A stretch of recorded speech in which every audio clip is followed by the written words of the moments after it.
बिस्मिल्लाहिर्रहमानिर्रहीम अस्सलाम वालेकुम रहमतुल्लाह। आप देख रहे हैं रूहानी बुक यूट्यूब चैनल। ईशा के बाद कुरान पाक की एक सूरत 7 मरतबा पढ़ें, इतना रिज़्क, इतनी खुशहाली आएगी कि संभालनी मुश्किल हो जाएगी। चंद दिन में इंशाअल्लाह अल्लाह ताला के हुक्म से ज़िंदगी भर का सुकून नसीब होगा। बहुत सारे लोग मुझे रिज़्क के हवाले से मैसेज करते हैं कि मुफ्ती साहब दुआ करें या कोई ऐसा वजीफ़ा बताएं, अल्लाह ताला हमें बेतहाशा रिज़्क दे और हमें खुशहाली नसीब करे। बहुत परेशान हैं, बहुत तंगी के अंदर है और आजकल तो बहुत ज़्यादा इस हवाले से मैसेजेस और कॉल्स आती हैं और तकरीबन 90% इसी चीज़ की मैसेज और कॉल होते हैं। तो आज की इस वीडियो के अंदर इंतहाई आसान सा अमल है, छोटी सी सूरत है। सिर्फ इशा की नमाज़ पढ़नी है, उसके बाद आपने 7 मरतबा उसको पढ़ना है और उसके बाद दुआ करनी है और देखिएगा इंशाल्लाह ज़िंदगी आपकी कैसे बदलती है, ज़िंदगी आपकी कैसे संवरती है।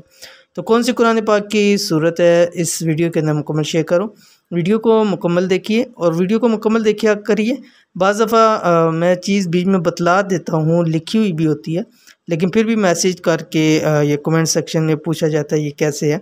तो अगर आप वीडियो का हर पार्ट देखेंगे तो आपको कोई चीज़ इंशाल्लाह पूछने की ज़रूरत नहीं पड़ेगी, लेकिन फिर भी कुछ पूछना पड़े तो आप ज़रूर मैसेज, कमेंट या व्हाट्सएप पे हमसे रब्ता कर सकते हैं। अगर आप हमारे चैनल के ऊपर नए हैं तो चैनल को ज़रूर सब्सक्राइब करके साथ में लगा बेल आइकन के बटन को दबा के ऑल के नोटिफिकेशन को ज़रूर ऑन कर लीजिए ताकि इस तरह की आने वाली latest videos time to time आपको मिल सकें। चाहते हैं ज़िंदगी में इतना रिज़्क और खुशहाली आए कि फिर कभी किसी चीज़ की कमी ना हो। जैसे वो पंजाबी का मुहावरा है कि अल्लाह ताला लोड़ की थोड़ ना दे, यानी जो चीज़ हमें ज़रूरत है उसकी कभी हमारे पास कमी ना हो। चंद दिन में ज़िंदगी का सुकून नसीब हो।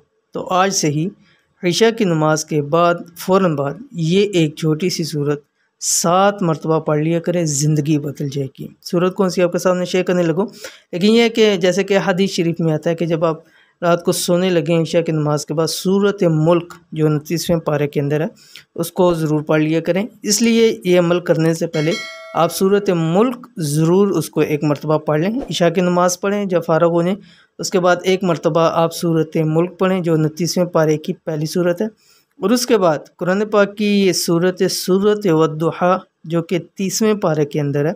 छोटी सी सूरत है, 5 से 7 लाइन्स की होगी ज़्यादा से ज़्यादा। तो आप इसको 7 मरतबा आपने पढ़ना है। मेरे ख़्याल से 1 मिनट में आप इसको पढ़ सकते हैं। इंतहाई छोटी सी सूरत है लेकिन इसके फ़वाइद बहुत ज़्यादा हैं। छोटी सी सूरत है लेकिन इतने इसके फ़ायदे हैं, इतने इसके फ़ायदे हैं कि अगर आप गिनने बैठ दें सारी ज़िंदगी लग जाए आपको वो फ़ायदे ख़त्म ना हो।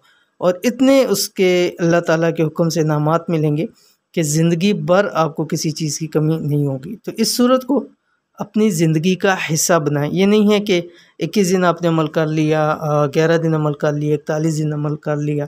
इस दिन सूरत को ज़िंदगी का हिस्सा बनाएं, यानी ये ऐसा हो कि जब तक आप ये सूरत मुल्क और 7 बार ये सूरत वद्दुहा न पढ़ लें, ये घर का कोई फ़र्द न पढ़ ले, तब तक वो सोएं ही नहीं। तो इंशाअल्लाह अज़ीज़ देखिएगा घर में कैसे खैर व बरकत होती है, माल में खैर व बरकत होती है, कारोबार में खैर व बरकत होती है, औलाद में खैर व बरकत होती है, घर सुकून का गहवारा बन जाएगा। अव्वल आखिर 7-7 मरतबा आप दुरूद शरीफ पढ़ लिया करें।